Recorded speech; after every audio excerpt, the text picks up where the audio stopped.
Mas eu queria falar hoje sobre o verdadeiro arrependimento. Nós temos ouvido tantas vozes se levantando. Cara, o que não faltam são vozes tentando definir o que está acontecendo. Tentando definir, tentando ser a voz de Deus, tentando ser a voz profética para esse momento. E o que não falta é gente ousada, gente intrépida e gente que também é séria. Eu não estou dizendo que todo mundo que se levanta para falar, desculpe aí algumas asneiras, não é pessoas sérias. A Bíblia diz que o povo de Israel, Paulo diz, eles tinham zelo, muito zelo, fervorosos no espírito, mas eles não tinham entendimento. Então eu queria tentar levar você hoje a entender esse arrependimento que as pessoas estão dizendo aí, porque muitos estão asseverando, muitos estão declarando que o que está acontecendo é juízo de Deus, é maldição de Deus, é ira de Deus, e principalmente para que a igreja possa confessar os seus pecados, possa se arrepender, possa pedir misericórdia a Deus. E então, quem sabe Deus, por sua misericórdia, ouça o clamor da igreja, ouça a súplica da igreja e se arrependa, e Deus então possa trazer um livramento na questão do vírus, na questão das doenças, dessa pandemia, desse alvoroço todo que tem acontecido, tem apavorado muitas pessoas, e muitas pessoas que estão bem, estão saudáveis, começam a sentir alguns sintomas e psicologicamente são afetadas, psiquicamente começam a sentir atingidas e vão enfraquecendo e acaba que abrem brecha para que a enfermidade opere. Cara, deixa eu ler uma frase para você aqui. O verdadeiro arrependimento não é aquele que você muda para então Deus perdoar e agir. Mas o verdadeiro arrependimento é aquele em que você muda porque Deus perdoou e agiu. Eu acredito que na velha aliança, com a mentalidade da velha aliança, de fato, o arrependimento, ele precedia ao mover e à bondade de Deus. Mas na nova aliança não é assim. Mas vamos ler esse texto tão famoso, esse texto tão celebrado e tão lido, principalmente nesses dias lá de 2 Crônicas 7,14. Então, se meu povo, Israel, especificamente o povo de Deus, o povo da aliança, que Deus fez com Abraão, Isaac e Jacó, que se tornou Israel e que foi o patriarca do povo de Deus, que se chama pelo meu nome, se esse povo que se chama pelo meu nome humilhar-se e orar, buscar minha presença, afastar-se de seus maus caminhos, eu os ouvirei dos céus, perdoarei seus pecados e restaurarei a sua terra. Você acompanha comigo, o raciocínio é exatamente isso. Você então se move, você muda, você se quebranta, você arrepende, você pede perdão, você se converte dos seus maus caminhos, e aí Deus ouve, e aí Deus perdoa, e aí Deus sara. Queridos, eu preciso dizer a você que isso é Velho Testamento, é assim que Deus agia na velha aliança. Não tem absolutamente nada de errado nessa interpretação. Aqui fica claro como Deus se relacionava com Israel, o seu povo na antiga aliança. Eu só agirei se vocês arrependerem. Eu só mostrarei a minha bondade. Eu só evidenciarei o meu poder, o meu livramento, a minha cura, a minha libertação, se vocês realmente mudarem, se vocês se arrependerem. Ou seja, enquanto não mudarem a mente e a atitude de vocês e não fizerem o que é reto, a minha bondade não alcançará e nem contemplará vocês. A minha pergunta é: como esta oração deve ser feita a partir da realidade da nova aliança? Você sabe o que eu tenho percebido, gente? Uma coisa tão simples. Essas pessoas que estão profetizando, estão se levantando para dizer que é a mão de Deus que está pesando, é o juízo de Deus, é a maldição, é a ira, tudo aquilo que você está ouvindo, né? Deus está sentenciando o seu povo, a sua igreja, o mundo. É muito pecado na igreja, é muito pecado fora da igreja. Cara, eu percebo que eles ignoram. Essas pessoas simplesmente passam por cima, invalidam por completo a obra que Jesus consumou na cruz. É incrível isso. Esses dias eu estava ouvindo um áudio que foi me mandado por alguém que estava preocupado, que estava em dúvida, que estava angustiado com tudo aquilo que tinha ouvido. E eu fui ouvindo aquele áudio, quase 28 minutos, 27 minutos e 50 e tantos. E você percebe que a pessoa é íntegra. Você percebe que a pessoa do outro lado é uma pessoa séria. É uma pessoa que trabalha com intercessão, com adoração, com decretos de justiça, num ministério aí conhecido internacionalmente. Mas em nenhum momento ele trouxe a obra da cruz à luz, ao assunto. Em nenhum momento. As pessoas simplesmente, parece que Jesus não fez nada na cruz. Parece que ainda estamos vivendo em um contexto de velha aliança. Meu irmão, a boa notícia que eu trago a você, você que me ouve, você que me assiste, ou agora ao vivo, ou talvez outros dias em que você vai estar assistindo esse vídeo,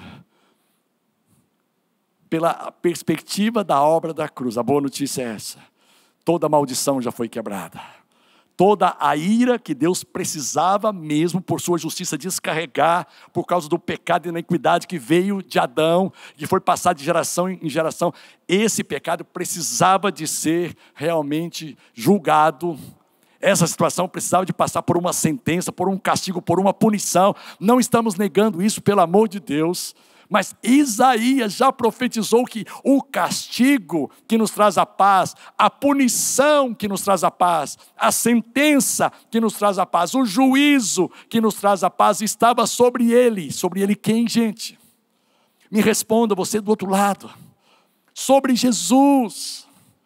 Estava sobre ele. Ele tomou sobre si as nossas iniquidades, os nossos pecados, as nossas rebeldias, as maldições. Gálatas 3,13 diz que ele se fez maldição, ele se tornou maldição no nosso lugar. A maldição que deveria vir para mim, para você e para toda a raça humana, e talvez alguns estão apregoando isso. Olha a maldição que vai pegar toda a raça humana, que vai alcançar e atingir toda a raça humana. Cara, essa maldição, esse juízo, a ira de Deus descarregada contra o pecado, já foi executada em Jesus. Essa é a boa notícia. Jesus pagou o preço por completo, para que eu e você pudéssemos viver uma nova fase, um novo tempo, pudéssemos ter um novo nível de relacionamento com Deus. Então a minha pergunta é a seguinte: como esta oração deve ser feita a partir da obra consumada por Jesus na cruz do Calvário? Essa oração lá de 2 Crônicas 7,14, tão conhecida, tão falada, tão pregada, tão até mesmo executada, praticada, principalmente nesses dias, o povo está se reunindo, está se humilhando, está confessando pecados, e está debaixo de uma pressão, ou a ira de Deus, ou o juízo de Deus, o julgamento de Deus. Cara, fica tranquilo porque Deus está ao seu lado. Deus não tem absolutamente nada a ver com esse caos. Agora, uma coisa incrível: Deus não trouxe a maldição do vírus. Deus não trouxe o juízo através desse vírus. Mas Ele está totalmente envolvido com a gente. Ele não abandonou a gente, dizendo assim: olha, vocês que aprontaram isso, vocês é que propiciaram que o diabo atacasse vocês com esse vírus, então vocês se viram com ele. Agora vocês e o diabo me deixem quieto aqui no meu canto, porque eu não tenho nada a ver com isso. Não é assim que Deus age. Ele está pronto. Ele está pronto para agir, para intervir, para consolar, para fortalecer, para acolher, para abraçar, para curar, para restaurar, para mostrar soluções no meio do caos, para abrir um caminho no meio do deserto. Ele vai abrir um caminho para você no meio do deserto. Creia nisso, receba isso. Um caminho no deserto. Ou quantos caminhos forem necessários. Deus não foi pego desprevenido, como alguém já falou. Deus não foi pego de surpresa. Ele continua Deus, Ele continua reinando, Ele continua soberano, e Ele continua amando intensamente, incondicionalmente a mim e a você, a cada ser humano. Deus não quer que ninguém se perca. Deus não quer que nenhum morra por meio desse vírus, ou qualquer outro tipo de morte que venha por doença, por ataques do diabo. Deus não quer. Ele quer que todos cheguem ao arrependimento, mas ao verdadeiro arrependimento. Sabe que oportunidade maravilhosa a igreja está tendo de demonstrar o amor de Deus, de trazer boas novas. Irmão, você como agente da nova aliança, Você como alguém que foi redimido pelo sangue de Jesus, você é portador de boas novas, boas notícias, evangelho, gospel.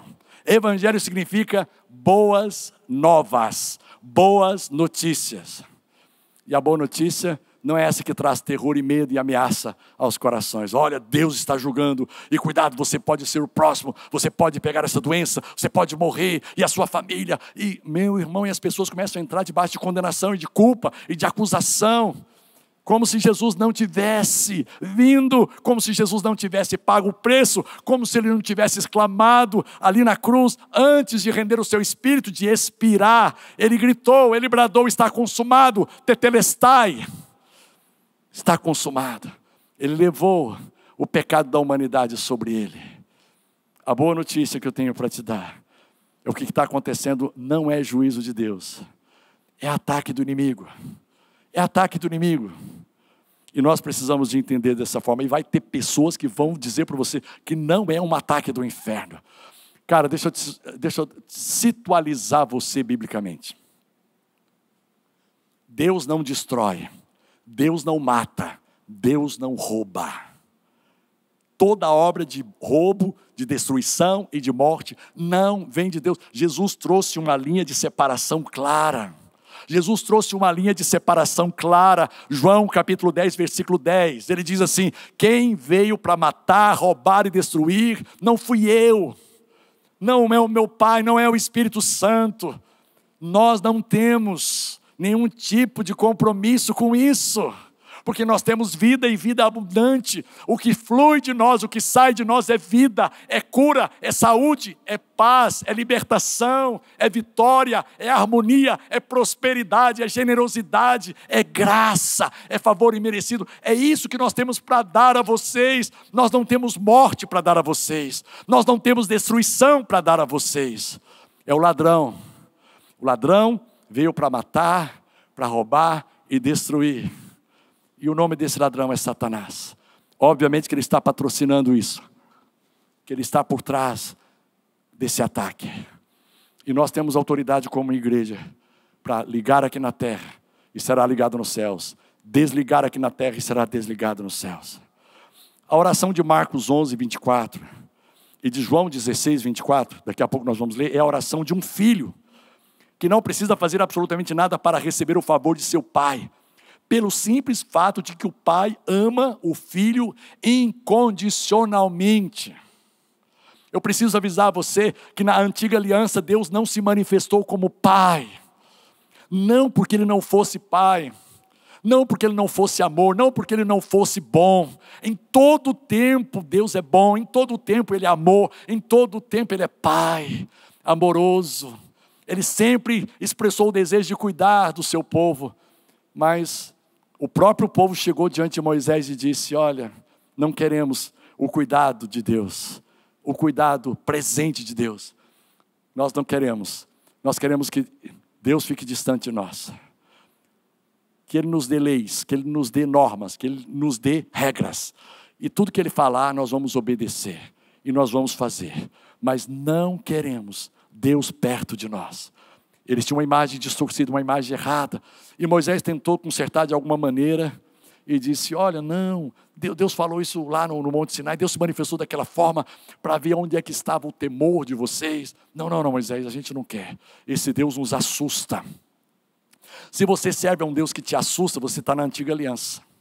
Se você ainda serve a um Deus que te assusta, um Deus mal-humorado, um Deus que tem humor, um Deus que é muito temperamental, um dia ele pode acordar maravilhosamente bem e no outro dia ele pode acordar de péssimo humor. Cara, esse Deus ficou no passado. Na verdade, nem é o Deus verdadeiro. Nem é o Deus verdadeiro. Eles viam a Deus de uma forma embaçada, por meio da lei. Eles viram a Deus de uma forma embaçada por meio do Sinai. Meu irmão, o Sinai não é o monte que Deus quer que eu e você convivamos. Não é. O Monte Sião, que é o monte da graça, o Monte Sinai é o monte da lei, é um monte do distanciamento. A lei, ela cobra de nós, a lei em si ela é santa, ela é justa, o mandamento é bom, é santo. Cara, mas a lei não oferece a nós, carnais, homens caídos, nenhuma condição de obedecer a Deus. Jesus veio, se fez carne, se identificou com as nossas misérias, com as nossas dificuldades, e Ele trouxe libertação a nós. E Ele trouxe, acima de tudo, restauração da visão de Deus, da imagem de Deus. A base do tratamento dado a um servo, era o que o povo de Israel era, servos de Deus. Por mais que eles fossem o povo da aliança, eles não conseguiram ir além de servir. Eles não foram filhos, porque ninguém nasceu de novo. Só é filho quem nasce de novo e recebe o Espírito Santo no seu interior. A base do tratamento dado a um servo é meritocracia. E foi o que eles propuseram para Deus. Deus, olha só, nos dê mandamentos, se a gente cumprir, o Senhor nos abençoa. Se a gente não cumprir, o Senhor está autorizado a nos amaldiçoar. Cara, abriram brecha. E mesmo que Deus não quisesse, o mundo espiritual percebeu a brecha e entrou. E toda vez que o mundo espiritual agia, eles atribuíam a Deus. Toda vez que o mundo espiritual intervia por causa da desobediência, por causa da rebeldia, da teimosia, da obstinação deles, o mundo espiritual entrava em ação e eles achavam que era Deus porque eles tinham feito esse trato com Deus. Deus, se nós não obedecermos, se nós não andarmos nos teus caminhos, se nós não observarmos os teus mandamentos, pode mandar maldição. Deus não falou nada. Deus não falou nada, eles não tiveram a paciência de ouvir Deus falando. Deus falou assim, cara, vocês querem se tratar desse jeito? Então, estou colocando aqui a minha lei, ou as minhas leis, nessa tábua fria de pedra, e vocês se viram então. Cara, infelizmente, eles quiseram distância de Deus. Vocês querem fazer do seu jeito, então vai ser do jeito de vocês. Eu não sei qual a maneira que você quer ser tratado por Deus, como um servo, ainda na mentalidade escrava da antiga aliança, de um Deus distante, um Deus punitivo, um Deus vingativo, um Deus severo, juiz, ou um Deus que é amor. Cara, Ele é a verdade. Não estamos excluindo a verdade. Tem gente que fala assim, não, Ele é amor, mas Ele é verdade. Ele é amor, mas Ele é justiça. Cara, a justiça e o amor de Deus, a justiça e a verdade de Deus se manifestam debaixo da graça, debaixo do favor imerecido, debaixo da paternidade de Deus para com as nossas vidas. Se você recebe isso, diga amém. Se ele se comportar bem e merecer, será abençoado. Mas se ele não se comportar bem e não merecer, o servo não é abençoado. E até pelo contrário, ele abre brechas para o mundo espiritual trazer maldição a ele. A base do tratamento dado a um filho é a de um pai que ama incondicionalmente, que não depende do comportamento ou performance do filho para o abençoar. Você que é pai, você que é mãe, você sabe disso. Seu filho não faz absolutamente nada para merecer dormir todo dia numa caminha gostosa. Se tiver frio, ele tem cobertor, ele tem abrigo. Todo dia ele acorda, ele tem o café da manhã, ele tem o almoço, ele tem roupa para vestir. Ele é tratado com carinho, com respeito, com decência. Por quê? Porque ele é seu filho. E por mais que ele teme, por mais que ele insista em ser rebelde, teimoso, e muitas vezes ele é filho. Você não vai tratar por meritocracia. Não quer dizer que você não coloque limites, que você não o eduque, que você não crie ele debaixo de regras. É possível, mas acima das regras tem que vir a graça, o favor imerecido, o amor incondicional. Eu não fui salvo, deixa eu ler isso para você. Eu não fui salvo porque eu mereci.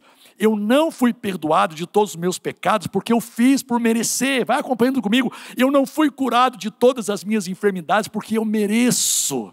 Eu não gozo de saúde plena hoje porque eu fiz por merecer na minha própria capacidade e fé. Eu não fui livre da pobreza e da miséria porque eu mereço. Eu não tenho prosperidade abundante porque eu fiz por merecer. Eu não fui livre de toda a maldição porque eu mereço em mim mesmo. Eu não sou mega, hiper, ultra, super abençoado porque eu fiz por merecer. Não é mérito pessoal, não é justiça própria. É pelo que Ele fez. É pelo que Jesus já fez por cada um de nós. Eu queria convidar os músicos para subirem. A gente já vai partir para o final. Continua comigo aí. Todos os meus méritos estão em Jesus. Repita comigo isso. Todos os meus méritos estão em Jesus. Ele pagou o preço por completo. Tetelestai. O preço foi pago por completo. Jesus veio revelar Deus como Pai. Quem vê a mim vê o Pai. Jesus veio revelar o Pai. Vamos ler Marcos 11, 24. Digo-lhes que se crerem que já receberam qualquer coisa que pedirem em oração, lhes será concedida. Independente se você está com uma vida não muito em dia, você é filho. O que você pedir, cara, crendo. O que prevalece na nova aliança é a crença. O que prevalece na nova aliança é a fé. Não é a obediência. Não é o preço que você paga. Não é a sua justiça, o seu mérito, a sua performance, o seu comportamento.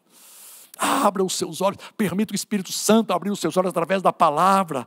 Olha o que diz. Numa outra tradução, por isso, afirma a vocês, quando vocês orarem e pedirem alguma coisa, creiam que já a receberam. Essa provisão já veio na cruz. Jesus já conquistou o direito de você ser beneficiado, abençoado com toda sorte de bênçãos. E assim tudo lhe será dado. Olha só o que diz João 16, 23, 24. Naquele dia não terão necessidade de me perguntar coisa alguma. Eu lhes digo a verdade, vocês pedirão diretamente ao Pai. Não mais ao Senhor Deus, o Criador, o Onipotente, o Soberano, mas ao Pai, que é o mesmo Criador, o mesmo Senhor, o mesmo Poderoso. É o mesmo, mas só que agora manifestado como Pai, revelado como Pai, expressado como Pai por meio de Jesus. E Ele atenderá, porque pediram em meu nome, vocês pediram baseado nos meus méritos, e não na justiça de vocês. Vocês nunca pediram desse modo. Peçam em meu nome. Peçam baseado nos meus méritos. Peçam baseado na minha dignidade, no preço que eu já paguei por vocês. E receberão e terão alegria completa. Para terminar, eu queria ler com você. Como é que ficaria esse versículo? 2 Crônicas 7,14. Debaixo da perspectiva da nova aliança. Deus não estaria falando exatamente como Ele falou na antiga aliança. Eu vou lembrar você, na antiga aliança ele diz assim, se o meu povo, que se chama pelo meu nome, se humilhar, orar em mim, buscar e se converter dos seus maus caminhos, então eu ouvirei, então eu perdoarei, e então, e só então, eu sararei a sua terra. Na perspectiva da nova aliança, Deus fala outra coisa. Quando os meus filhos, olha como seria esse versículo, quando os meus filhos que eu adotei em Cristo, quantos aqui foram adotados em Cristo, aleluia, e que já foram completa e definitivamente perdoados. Meu irmão, você não tem mais que se arrepender, no sentido de ficar confessando os seus pecados, eles foram todos e definitivamente perdoados. Você só precisa de assumir a consciência de que o perdão já foi ministrado, já foi liberado a você. Entre nessa perspectiva, nessa consciência plena do perdão, da justiça de Deus que você se tornou em Cristo. Então, olha só, quando os meus filhos que eu adotei em Cristo, que já foram completa e definitivamente perdoados de todos os seus pecados, me pedirem qualquer coisa que já foi conquistada em favor deles por Jesus na cruz, eu ouvirei do céu e atenderei. Seja para curar uma gripe, seja para sarar uma nação, seja para resolver um problema financeiro, seja para eliminar o poder de um vírus qualquer na face da terra. Quando os meus filhos me pedirem qualquer coisa, eu ouvirei do céu. O que dois ligarem na terra será ligado nos céus. Cara, se junte com talvez uma pessoa. Se você não tem ninguém, meu irmão, levante as suas mãos mesmo aí. Levante as suas mãos. Ore pelo Brasil, ligue agora ao Brasil. Liga o Brasil na presença de Deus, ligue as nações. Nós não aceitamos a assolação de Satanás. Nós não aceitamos pela fé, nós interrompemos toda ação do inimigo. Pela fé, nós interrompemos toda ação, toda proliferação das trevas através deste vírus. Toda proliferação das trevas. Pai, permita que pela Tua igreja as pessoas possam sentir o impacto do Teu amor. Que a Tua igreja seja instrumento do Teu amor.